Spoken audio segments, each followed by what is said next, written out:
आजकल तो महाराज 2-4 भजन सीख लो और बढ़िया नचाना गवाना सीख लो, सो कथा वक्ता बन गए। कथा वक्ता के लिए अब कोई डिग्री की आवश्यकता नहीं। 2-4 बढ़िया से आपको भजन गाना आ गया, 2-4 चुटकुले आ गए, संसार की बातें करना आ गया, सो आप नंबर 1 के जो है बढ़िया कथावाचक बन गए। और ये तो छोड़ो, आजकल महाराज देवी जी का जो जलवा है वो तो जलवा कहीं है ही नहीं। आजकल हम लोग देवी जी के मुख से कथा सुनने में बड़ा अपने आप को अच्छा महसूस करते हैं। बोले महाराज आपको पता नहीं, मैंने 30 लाख खर्च किए थे, किशोरी जी को बुलवाया था। अरे भले आदमी, स्त्री मुख से कथा सुनने वाला व्यक्ति घोर नरकगामी होता है।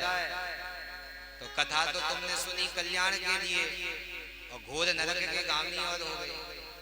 अब आप कहोगे महाराज आप तो स्त्रियों की अवहेलना कर रहे हो।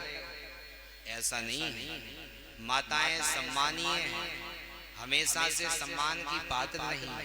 पर देखो भैया, जिसका जिस स्थान पे सम्मान करना चाहिए, होना चाहिए, उस स्थान पर ही सम्मान अच्छा लगता है। जैसे मान के चलो हमारी माँ है तो माँ सम्मानीय है, और हमारी पत्नी है वो भी सम्मानीय है, और हमारी कन्या है वो भी सम्मानीय है। तो देखने में तीनों महिलाएं हैं और तीनों सम्मान की पात्र हैं।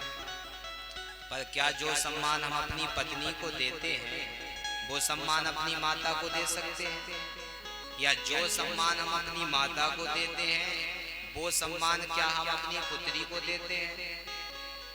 भाई कहने को तो सभी महिलाएं हैं। तो ऐसे ही माताएं हमेशा सम्मान का पात्र नहीं है। माताओं को भागवत जी का अध्ययन करना चाहिए, अपने बच्चों को कथा सुनानी चाहिए, पर सप्ताह या नवान व्यासपीठ पर वर्णित होकर के नहीं बैठना चाहिए। ये एकदम स्पष्ट मना कर रहे हैं यही शास्त्र।